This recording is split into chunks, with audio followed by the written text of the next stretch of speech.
Hey, everybody. It is Sunday, January 25th, 2026, and we have an important update on what is going on with Iran. So you'll remember that last week, President Trump said that he chose not to attack. He chose to hold off because because the Iranian regime agreed to not execute the 800 plus demonstrators that they were planning to execute. And of course, this doesn't even address the fact that the regime murdered somewhere between 20 and 30,000, it's now seeming, protesters. But nevertheless, that was the ostensible reason that President Trump gave for why they were not going to attack. But there was a report in Yisrael Hayom newspaper here in Israel yesterday that Israeli intelligence helped prove that the Iranian regime executed protesters despite assurances that President Donald Trump said that he had received. He said that one of the reasons he delayed the strike on Iran was because of their commitment to halt the strike. So now it says here in the body of the piece that there was a direct message from Iranian President Mossad Pezeshkian to President Trump saying that they were going to hold off on executing this over 800 people. It doesn't say in this story who relayed the message, but it is believed that it was relayed by Steve Witkoff. Steve Witkoff, the special envoy to the Middle East for President Trump. And he is a problematic character. He is someone who, before the Trump administration, a few months before Trump came into power during the election campaign, was bailed out of a big real estate deal by the Qataris, who purchased a building of his in New York City that he was trying to unload for $600 million. And ever since then, he has been very suspect. In fact, according to Israelis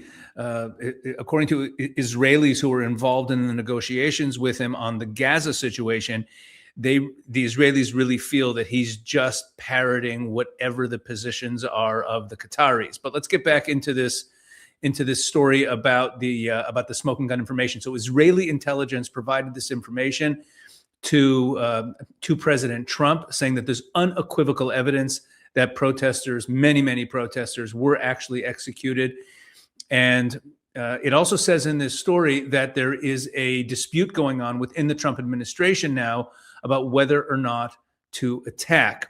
So on the side advocating for an attack, according to this report, are Vice President J.D. Vance, Secretary of State Marco Rubio, and War Secretary Pete Hegseth. Now, that's interesting because J.D. Vance, earlier on in this, was on the side for negotiations. And it seems that if this report is true, that would mean that J.D. Vance is switching sides. And according to this report, they view a decisive blow to the Iranian regime, leading to its collapse or at least to significant weakening, as not only a moral imperative, but also a major strategic move. Now, what would such a strike look like? So make sure to watch my previous update on Iran, where I went through a video of John Conricus, major expert on the Middle East, former spokesperson for the IDF, and now he's with the Foundation for Defense of Democracies.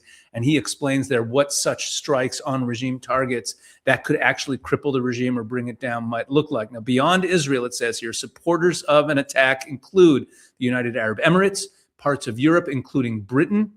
The Emirates, Britain, and Jordan would provide the full range of logistical and intelligence support required by the U.S. military in the event of an attack on Iran. Now, including Jordan in here, saying that they would provide logistical support is interesting because while the U.S. has bases in Jordan, and Jordan is ostensibly within the U.S. orbit, they've also always hedged on when it comes to breaking ranks with Saudi Arabia, with Qatar.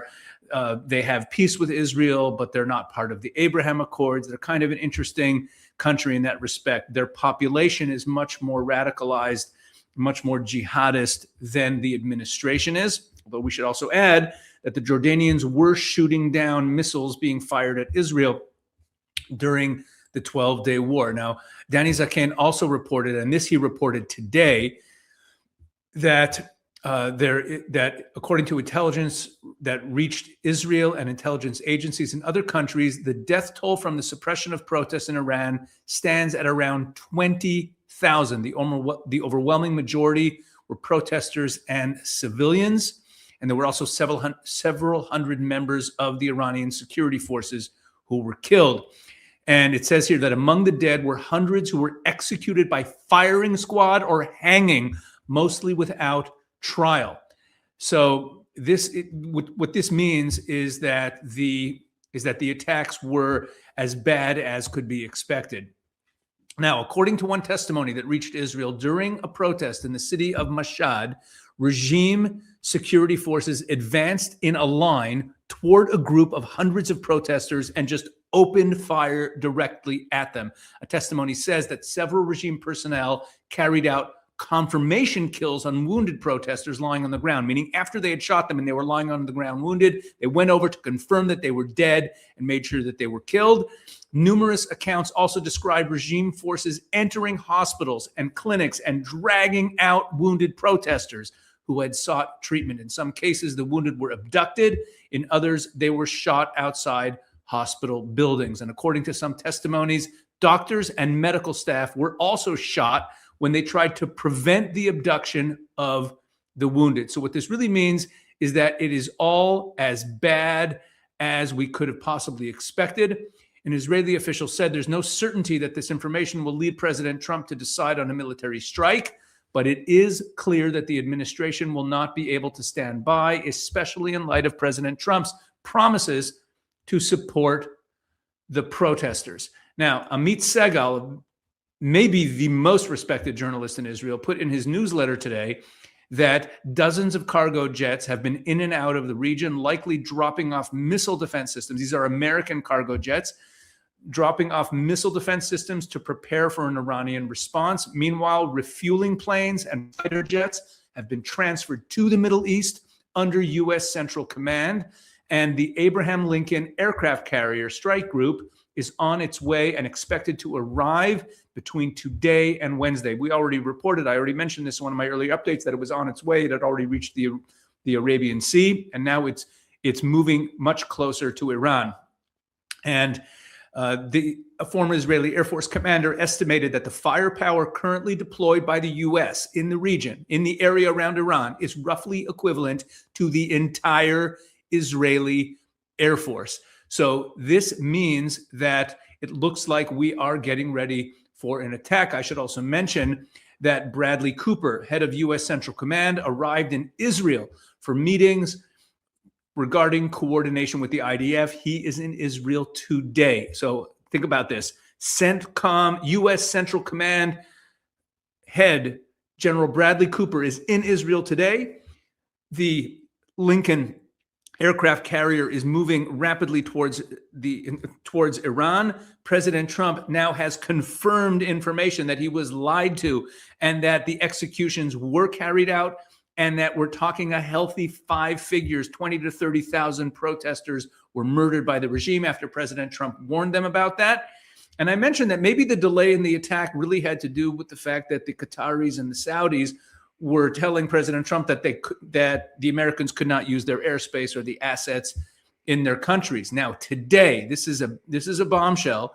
Today, according to open source intelligence information, Iran suspended general aviation and visual flight rules in new airspace directive. And what that means is that lower flying aircraft that aren't commercial jets flying very high, lower flying aircraft are now, the airspace is totally closed to them over Iran. And that means that anything flying low is going to be viewed as hostile.